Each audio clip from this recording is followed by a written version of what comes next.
Hello friends, एक बार फिर से स्वागत है आपका अपने यूट्यूब चैनल गुरुकुल बाबा में। और आज हम फिर से बात करने वाले हैं क्लास 12 के फर्स्ट चैप्टर यानी कि संबंध एवं फलन के एक्सरसाइज 1.2 के बारे में। 1.1 इससे पहले हमने क्या किया है, सॉल्व कर लिया है। और 1.1 जो था वो पूरा संबंध पे रिलेटेड था, पूरा उस पर जितने भी क्वेश्चन थे वो संबंध पे डिपेंडेंट थे। लेकिन एक्सरसाइज 1.2 में जितने भी प्रश्न है वो फलन से संबंधित है। और मैंने आपको कल फलन अच्छी तरीके से समझा दिए थे, किस प्रकार के फलन है, कितने प्रकार के फलन है, कैसे फलन, कौन से फलन कैसे फलन कहलाते हैं, एकैकी, आच्छादक, बहु एकैकी और एकैकी आच्छादक। ये चार प्रकार थे जो मैंने आपको चारों प्रकार बना दिए थे, जिसे हम इंग्लिश में बोले थे into, onto, many one और ऑन टू और वन ऑन टू, मतलब सब्जेक्टिव बाइजेक्टिव भी जिसे हम कहते हैं। तो मैंने ये सारी चीजें आपको वहां पे क्लियर कर दी थी। अब बारी आती है उसके एक्सरसाइज हल करने की। तो आप अगर वहां पे चीजें समझे हुए हैं और आपको अगर वहां पे 70 या 50% भी चीजें समझ में आई हैं और आप एक्सरसाइज को ध्यान से देख लेते हैं तो समझिए आपका जो फलन है, संबंध एवं फलन, वो क्लियर हो जाएगा। और अगर ये दोनों एक्सरसाइज आपको समझ में आ गए तो आगे का आपको बस मैथमेटिकल रूप है, बहुत ही ईजी है। मेन हार्ड जो था संबंध फलन समझना यहीं तक था, संबंध और फलन के प्रकार। चैप्टर का दोनों चीज आप पढ़ ही लिए। अब जो आगे के हैं वो मैथमेटिकल टर्म्स है, वो आपको ईजी लगेंगे, क्लास 2-4 की तरह आसान लगेंगे। मेन यही एक्सरसाइज थे जो आप करने जा रहे हैं। 1 आपने कर लिया, 2 आप करने जा रहे हैं। तो हम चलते हैं पहले इसके पहले प्रश्न की ओर, 1.2 की ओर। देखिए प्रश्न लिखते हैं हम।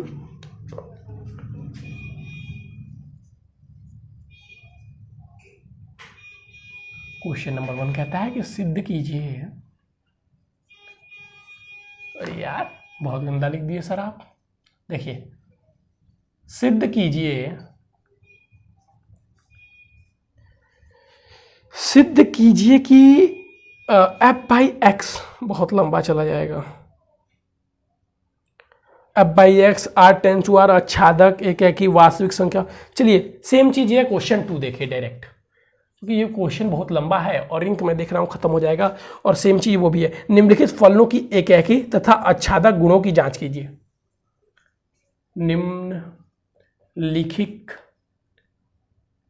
लिखित फलनों की एकैकी, या एकैकी है कि आच्छादक है आपको बताना है। एकैकी, एकैक या तथा आच्छादी होने की जांच कीजिए। होने की जांच कीजिए। आपसे बोल रहा है कि ये जांच कीजिए आप कि क्या ये फलन एकैकी है कि आच्छादक है। जिसमें 5 पार्ट है, मैं सारे पार्ट से लिखता हूं आपके। पहला दिया हुआ है f x equal to f x square द्वारा प्रदत्त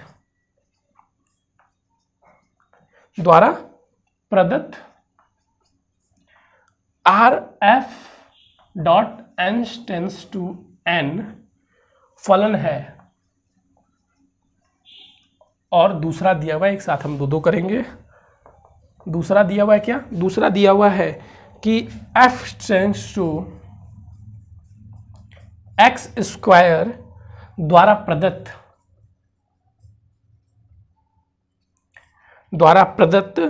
f z tends to z फलन है।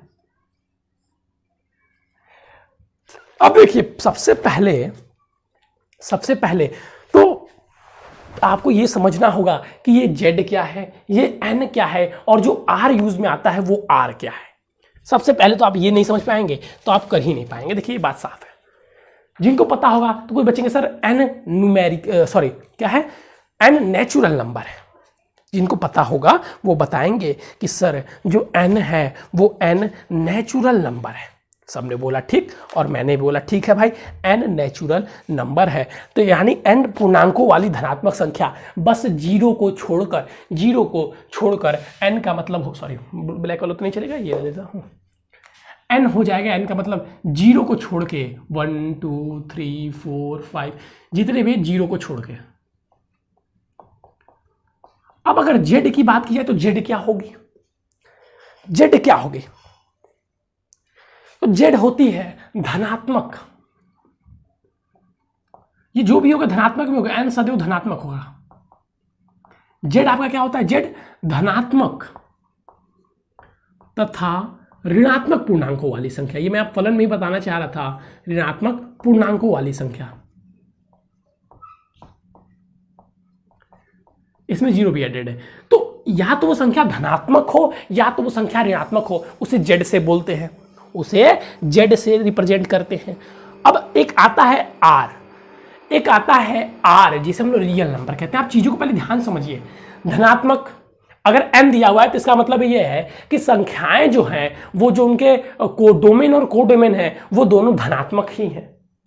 अगर जीरो को छोड़कर और अगर जेड दिया हुआ है तो इसका मतलब है उसके डोमेन और रेंज, उसके डोमेन और रेंज, उसके जो डोमेन है और रेंज है वो धनात्मक तथा ऋणात्मक पूर्णांकों वाली संख्या, यानी वो धनात्मक भी हो सकते हैं। इसमें बस 1 2 3 4 5 ही हो सकते हैं प्लस में, लेकिन इसमें -1 भी हो सकता है, -2 भी हो सकता है, -3 भी हो सकता है, -4 भी हो सकता है और 1 2 3 4 5 भी हो सकता है। लेकिन इसमें क्या होता है, इसमें धनात्मक, ऋणात्मक तथा दशमलव या बटे वाली संख्या भी कह सकते हैं। दशमलव या बटे वाली संख्या। देखिए इस प्रकार आपको कोई नहीं समझाएगा,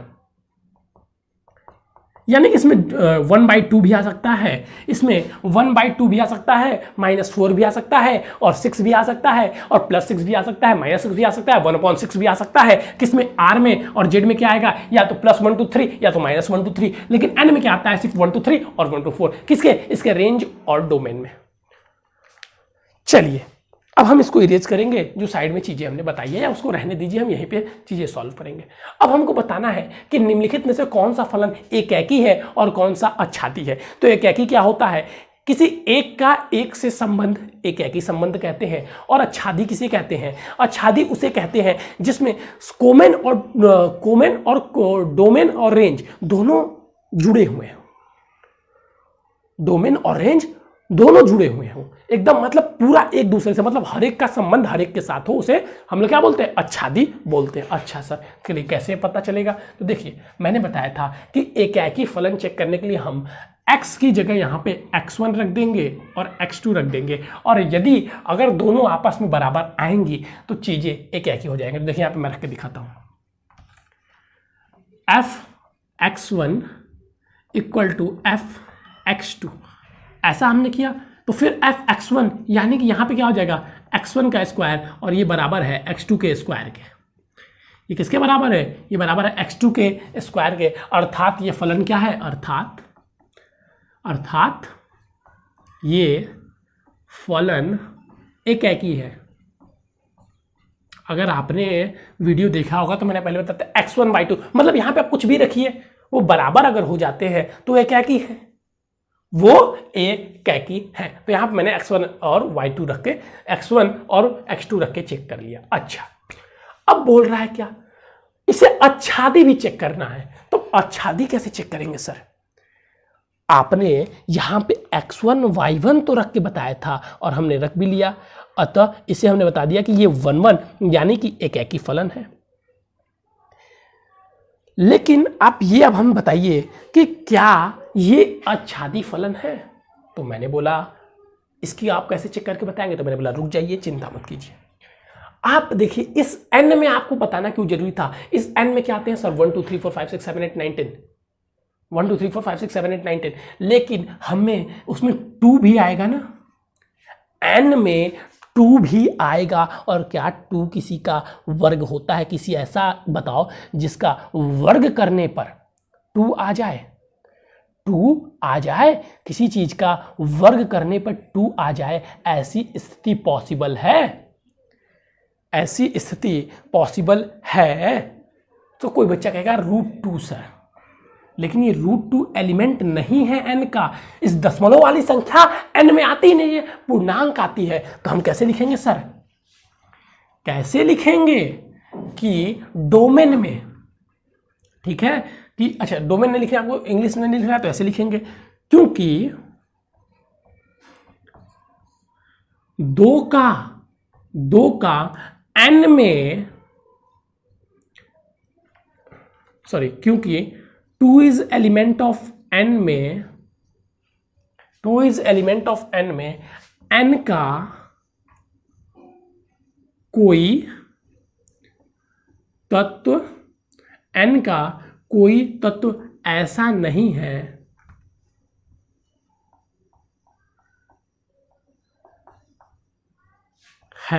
जिसके लिए हमें प्रतिबिंब,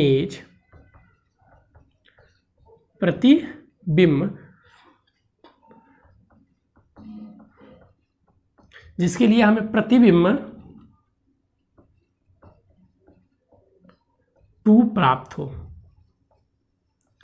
√2 इसका एलिमेंट ही नहीं है। और आच्छादी, अतः यह क्या है, अतः यह आच्छादी नहीं है, क्योंकि आच्छादी फलन वो होगा, क्योंकि आच्छादी फलन वो होगा जिसमें डोमेन और रेंज आच्छादी फलन नहीं है।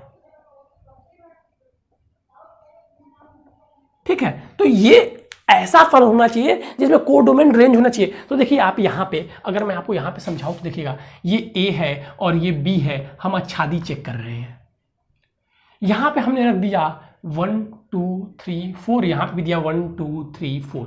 तो इस 2 के लिए इसमें कोई ऐसा तत्व ही नहीं है जिसके लिए 2 आ जाए। आप कुछ भी रखेंगे तो 2 नहीं आएगा, √2 ही रखने पर 2 आएगा, क्योंकि अगर किसी भी चीज का हम वर्क करेंगे तो 2 लाना संभव ही नहीं है। एक ही चीज है जो कि √2 है, और √2 क्या है, न ही z है, और √2 न ही n है। √2 क्या है, √2 r का एलिमेंट है, लेकिन यहाँ पे फलन किसके साथ है, n के साथ ही है। तो ये क्या है, एक ही तो है लेकिन आच्छादी नहीं है। इस पे आते हैं, x² द्वारा फलन z क्या फलन है, फिर वही चीज आप लिख सकते हैं same same, f(x1) equal to f(x2), तो यहां से क्या हो जाएगा, x1 का स्क्वायर बराबर x2 का स्क्वायर, अतः एक ही है। अब देखिए ये फिर चीज आप उठा के यहां पे लिख दीजिए, बस यहां पे एलिमेंट EZ कर दीजिएगा। और क्योंकि देखिए इसमें भी √2 नहीं आएगा, √2 is not element of Z, √2 element Z है ही नहीं, तो इसमें भी 2 के लिए कोई इसका प्रति इमेज होगा ही नहीं, कोई इसका प्री इमेज होगा ही नहीं। यानी कि रेंज में कोई ऐसा डोमेन में कोई ऐसा तत्व ही नहीं है जिसके लिए 2 आए, क्योंकि √2 इसका तत्व ही नहीं है, बस 1 2 3 ही है। तो ये भी क्या होगा, अतः ये भी आच्छादी नहीं होगा, आच्छादी नहीं होगा, नहीं होगा। चीजें समझ में आ रही है कि नहीं। आच्छादी फलन वही होंगे जो एक दूसरे से पूरी तरीके से संबंधित हो, उन्हें हम आच्छादी फलन कहते हैं। अगर एक भी तत्व तो ऐसा बच रहा है जो A के B से संबंधित नहीं है, तो यह आच्छादी फलन नहीं हो सकता। ठीक है सर, चलिए अब हम इसको इरेज करेंगे। हम इसको इरेज करते हैं, पहले आगे का प्रश्न देख लें। क्या आगे का प्रश्न भी सेम ऐसा ही है, x², थर्ड वाला आपका है, थर्ड वाले में ऐसे ही रखिए और बस यहां पे n की जगह r कर दीजिए। अब देखिए इतनी ही से चीजें बहुत ज्यादा बदल जाएंगी। ये एक भी हो, अरे एक तो तुम जो अद्भुत करिए कर दीजिए, एक तो ये है ही, ठीक है, ये एक तो है ही। और चौथा प्रश्न क्या है, चौथा प्रश्न देख लेते हैं, एक सेकेंड। x³ दे दिया है,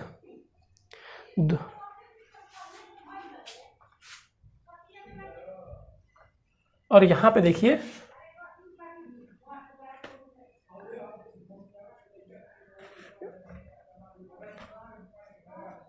x³, ठीक है। तो इसको अब हम इरेज कर दे रहे हैं, क्योंकि ये आच्छादी भी हो जाएगा। कैसे हो जाएगा वो चीजें मैं आपको बताऊंगा। चलिए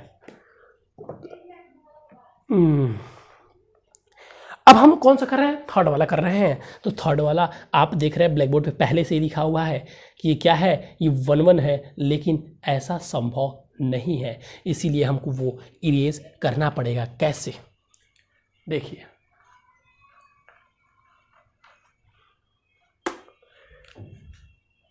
यहां पे देखिए, अगर हम रख देते हैं -1, ध्यान समझिएगा, यहां पे -1, यहां पे हम x1 की जगह रख दें -1 और x2 की जगह रख दें 1, तो हम रखेंगे चीजें तो क्या होगा, f(x1) = f(x2), चीजें क्या बन के आएंगी, चीज़ें बन के आएंगी सर, -1 का स्क्वायर और फिर 1 का स्क्वायर, तो ये हो जाएगा सर 1 और ये हो जाएगा 1। लेकिन क्या x1 और x2 आपस में बराबर है? x1 x2 भी बराबर होना चाहिए, तो नहीं, यहाँ पे x1 x2 आपस में बराबर नहीं है, अतः यह क्या है? अतः एक ही नहीं है। देखिए वहां पे मैंने आपको नहीं बताया, x1 और x2 बराबर, x1 x2 स्क्वायर तो बराबर होना ही चाहिए, वो अगर बराबर है तब x1 x2 भी आपस में बराबर होना चाहिए। तो यहाँ पे हम पहले ही चेक कर लिए कि यहाँ पे x1 x2 बराबर नहीं है, अतः यह फलन कैसा नहीं है? यह फलन एकेकी नहीं है, यह फलन एकेकी नहीं है। क्यों एकेकी नहीं है? तो इस चीज को ध्यान से समझिएगा। किस चीज को? इस चीज को ध्यान से समझिएगा। यहाँ पे देखिए, यहाँ पे 1 -1 3 4 और फिर 1 2 3 4 -5 जो भी चीज़ें दी हुई हैं, -5 6, ये A है और B है। एकेकी संबंध कैसा संबंध होता है? एक के साथ ही संबंध हो तो उसे एकेकी संबंध कहते हैं। लेकिन यहाँ पे हम क्या देख रहे हैं? एक का 1 के साथ भी संबंध है और -1 का भी 1 ही आ रहा है। यहाँ -1 तो 1 का 2 का 1 के साथ संबंध हो गया, तो ये एकेकी नहीं है, यह एकेकी नहीं है। अब फिर चेक करने को आता है आच्छादक, क्योंकि ये R है तो R में माइनस भी आता है और दशमलव भी आता है। अब ये R है तो कह रहा है क्या ये आच्छादी है? क्या ये फलन आच्छादी है? तो आच्छादी में हम बात क्या करते हैं? हम बात क्या करते हैं? देखो कि सबका सबसे मिलना होना चाहिए, सबका इससे सबके साथ संबंध होना चाहिए, चाहे वो 2 हो 3 हो, लेकिन सबका सबके साथ होना चाहिए। तो यहां पे देखिए R is element of sorry -2 is element of R, लेकिन R में कोई भी R के डोमेन में ना, R के डोमेन कर लीजिए वहां पे, या R को उसको किस प्रकार लिखेंगे समझिए। वहां पे प्री इमेज जो 2 है,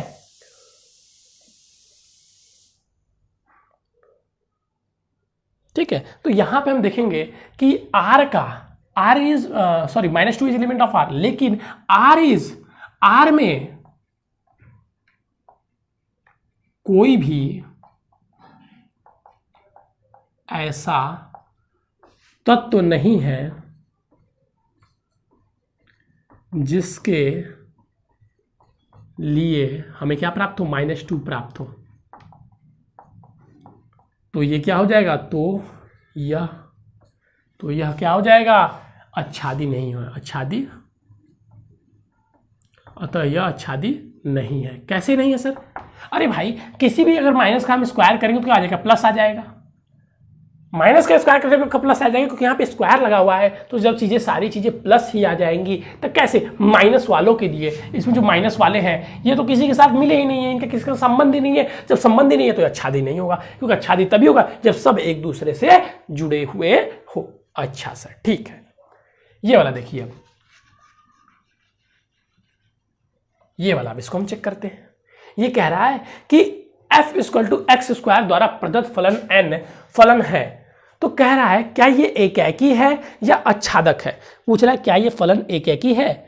अगर है और क्या ये फलन आच्छादक है, तो हमें इस चीज को जवाब देना पड़ेगा कि ये फलन एकेकी है कि आच्छादक है कि नहीं है। तो देखिए फिर वही चीजें इसकी भी आ जाएंगी कि एकेकी तो है, क्यों? क्योंकि x1 = अगर x2 है तो f(x1) f(x2) तो x1 का स्क्वायर = x2 का स्क्वायर, इसमें कोई हमें दिक्कत नहीं है, यहां तक हमें कोई भी दिक्कत नहीं है। x1 x2 के लिए तो चीजें यहां पे हो जा रही हैं, लेकिन तो अतः यह क्या है? आच्छादी है, सॉरी, अतः यह एकेकी है, एकेकी है। आच्छादी क्यों नहीं है सर? फिर बताइए क्या 2 के लिए, देखिए n इज एलिमेंट ऑफ 2, लेकिन n में कोई तत्व ऐसा नहीं है जिसका क्या करना है? यहां पे वर्ग, क्यूब क्या बोलते हैं हिंदी में? वर्गमूल नहीं यार, क्यूब ही लिख देते हैं, हमको नहीं याद आ रहा है। किसी का क्यूब करने पर हमें 2 प्राप्त हो।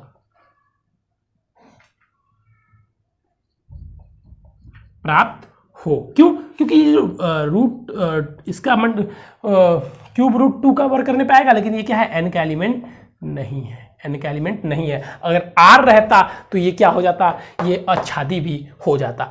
तो इन सारे प्रश्नों से जो 2 इंपॉर्टेंट सबसे ज्यादा पूछे जाते हैं, एकैकी और आच्छादक, मुझे लग रहा है अब आप एकैकी और आच्छादक में किसी भी प्रकार से कंफ्यूज नहीं होंगे कि कौन सा फलन एकैकी है और कौन सा फलन आच्छादक है। अब आपको सारे क्वेश्चन देखिए वही दिए हुए हैं, क्या कि आच्छादक प्रूफ करना।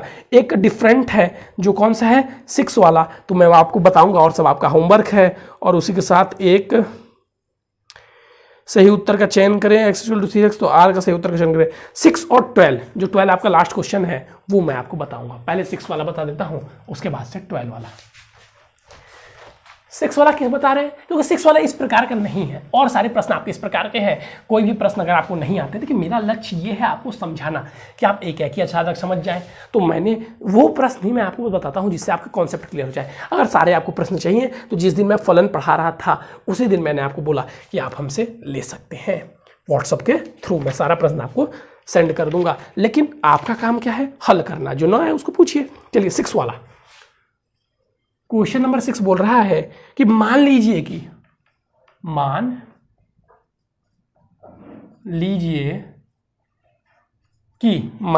कि a इक्वल टू 1 2 3 दिया हुआ है, ठीक है, और b इक्वल टू 4 5 6 7 तथा b इक्वल टू 4 5 6 7 तथा f इक्वल टू f दिया हुआ 1,4 2,5 और 3,6 और 3,6। a से b तक एक फलन है, एक फलन a से b तक क्या है, एक फलन है। सिद्ध कीजिए कि f एकैकी है। कीजिए कि फलन एकैकी है। ये जो फलन दिया हुआ है इसे हमें एकैकी सिद्ध करना है, बोल रहा है। जो फलन आपके सामने दिया हुआ है इसे हमें एकैकी सिद्ध करना है। तो बहुत बच्चे कंफ्यूज जाएंगे, कुछ कंफ्यूज नहीं होना है। इसको हम वेन डायग्राम द्वारा आसानी से समझा सकते हैं। ये हो गया A और ये हो गया B, ये हो गया A और ये हो गया B। A का सभी तत्व 1 2 3 रख दीजिए, B का सभी तत्व 4 5 6 7 रख दीजिए। अब क्या दिया हुआ है, A का संबंध किसके साथ है, 4 के साथ, तो A 4 के साथ।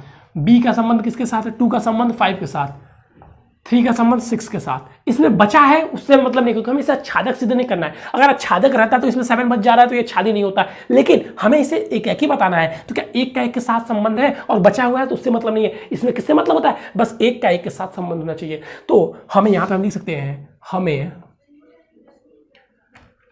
वेन डायग्राम से, वेन चित्र से प्रदर्शित होता है कि यह एक एकैकी फलन है, एकैक फलन है। ठीक है, सिंपली वेन डायग्राम से हम बता दें। एकदम इजी सा क्वेश्चन था ये, इसका आंसर हो गया। बहुत हार्ड था नहीं, बिल्कुल आसान था, लेकिन आप फंस जाते यहां पे क्योंकि आप लगते हैं उसमें सोच रहे हैं कैसे होगा कैसे होगा। सिंपली वेन डायग्राम से हम इसको प्रदर्शित कर सकते हैं। अब एक क्वेश्चन है लास्ट जो हमने बोला 12th वाला, उसको देख लीजिए। उस क्वेश्चन में क्या है और क्या चीजें आपको समझनी है वो देख लीजिए। इसका स्क्रीनशॉट लेना होगा तो ले लीजिएगा। बस यहाँ पे देखिए चीजें समझा कीजिए, यहाँ से नहीं स्क्रीनशॉट लेके जाया कीजिए ना कुछ, और फिर हल किया कीजिए। यहाँ से आप एक कॉन्सेप्ट लेके जाया कीजिए कि ऐसे ऐसे प्रश्न है, इस प्रकार से हल हो सकते हैं। तो लास्ट क्वेश्चन जो आपका है 12th कह रहा है, इसमें मान लीजिए कि f बहुविकल्पी है, लेकिन मैं विकल्प नहीं लिखूंगा, बस आपको समझाऊंगा। मान लीजिए कि अच्छा, ये सारे प्रश्न इस बार आपके लिए बहुविकल्पी होना इंपॉर्टेंट हो जाएंगे क्योंकि इस बार लग रहा है कि आपका OMR सीट पे एग्जाम होगा। 3x द्वारा परिभाषित है।